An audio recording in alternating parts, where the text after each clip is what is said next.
Hey, can you just talk about the course conditions today? It was a little bit tougher on a lot of people out there, and just kind of what was different today about the greens or anything like that. Yeah, I mean, course is playing really tough. The wind was definitely swirling, or at least I thought I was having a hard time figuring out the wind, and it definitely cost me a few shots on 17 and on 7. So I think that was difficult, but I think it's just firming up a little bit. It's making fairways more important to hit because beginning of the week it was pretty soft because we got so much rain, so being in the rough wasn't as penalizing. Whereas being in the fairways now is just really important with how fast and firm these greens have gotten. So course is playing hard. It's a really long golf course, which suits into my game really well. But at the end of the day, you got to still execute the shots, and I feel good about my game and whatever that holds tomorrow. Why is it that no one really seems to be able to pull away here, you think? Yeah, I'm not really sure. I feel like, I had a couple mud balls today, so I feel like, that's not anyone's fault. It's just unfortunate that we got a lot of rain at the beginning of the week. Feel like that, definitely affects, I feel like everyone just kind of had one or two at least today, and that's definitely affected it a little bit. But yeah, I don't know. I've definitely left quite a few shots out there. I'm really happy with where I'm at and going into tomorrow. But at the end of the day, I feel like I definitely should be, a lot lower than I am. I've made a couple stupid mistakes, bogeys on a par 5, and then just not erring on the correct side on 17. So there's a lot of things that I need to clean up on. But at the end of the day, I'm in a good position going into tomorrow. So as frustrated as I want to be at myself, I have to, let it all go and just be focused. Was 17 one of the mud balls? No, 17 was not a mud ball. I just misjudged the wind. I'm still to this day, or To this to this point, to this moment, I really don't know what happened on that hole. I took the longer club and felt like I hit it good. It was right at the flag, and it was a little downwind. I really don't know what happened. It might have just been like not as good of a lie as I thought, or I didn't clip it as good as I thought. But yeah, I'm not really sure. I don't really have an answer. And what'd you hit in the 16?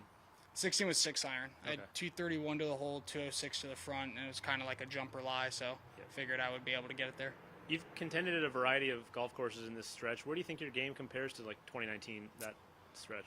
Yeah, it's a heck of a lot better. Yeah. I mean, I feel. Or what are the different? Like, what are the progression? What's the difference? Yeah, I think in the past I really wasn't hitting a good last 6 months. I've been hitting it really bad and missing a lot of fairways, missing a lot of greens, and I didn't want to go through that stretch, but I think my short game is unbelievable right now. I've really been able to get it up and down, and every time that I've been gotten in trouble, not every time, but the majority of the times I've been able to get it up and down or give myself a good look. And so I feel like that's one thing that's really, progressed in my game, but my ball striking's always there. It wasn't for a while, but fixed my setup, fixed my swing, and I mean, I don't feel like I have a weakness in my game right now. I feel really good going into tomorrow, and doesn't mean I'm going to win, but I know I feel good, and I'm going to go out and give it my best and have fun. Yep, nice. Did you look at the leaderboard much today, or do you kind of do that more on Sunday?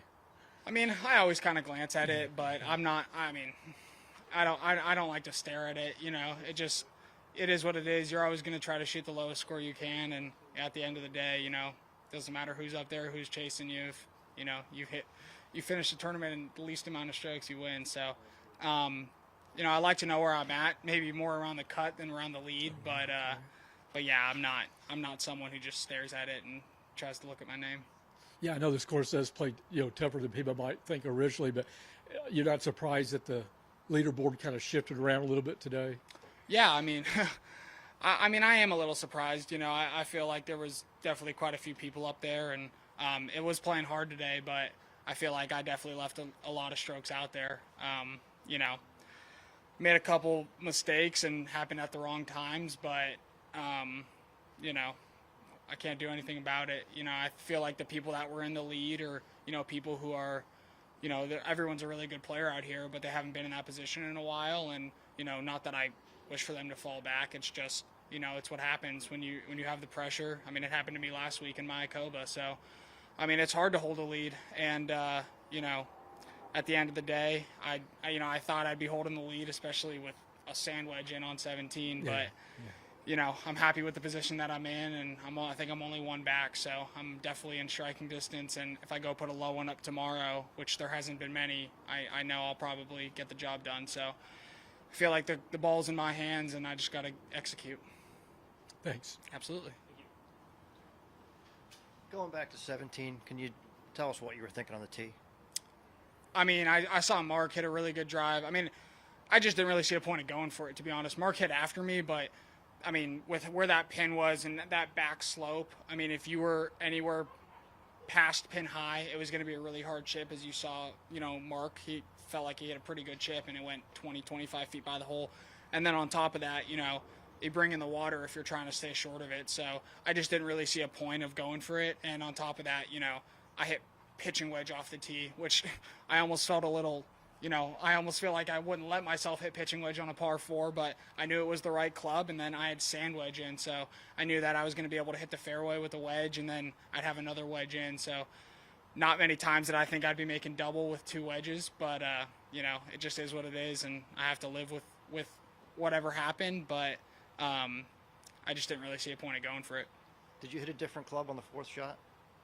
No, I had the same club. I mean, I knew it was the right club. That's why I'm just so dumbfounded, really, about how that came up that short. I really didn't, maybe I definitely hit the second one a little harder because, it came up short, but it was 125 to carry the front or onto the green and 131 to the hole, and it was downwind. And all week I've been hitting my sand wedge. I hit my sand wedge 130, 135, just normal, just cruising it. Gap wedge on the last hole I had 132, and it was a little into the wind, and I hit gap wedge and I flew at 140. So, I definitely knew it wasn't a gap wedge and it wasn't a lob wedge. As you can see, the second shot was good, and I knew it was the right club. I just can't really give you an answer on how that came up that short. Thank you. Absolutely. Thanks, guys.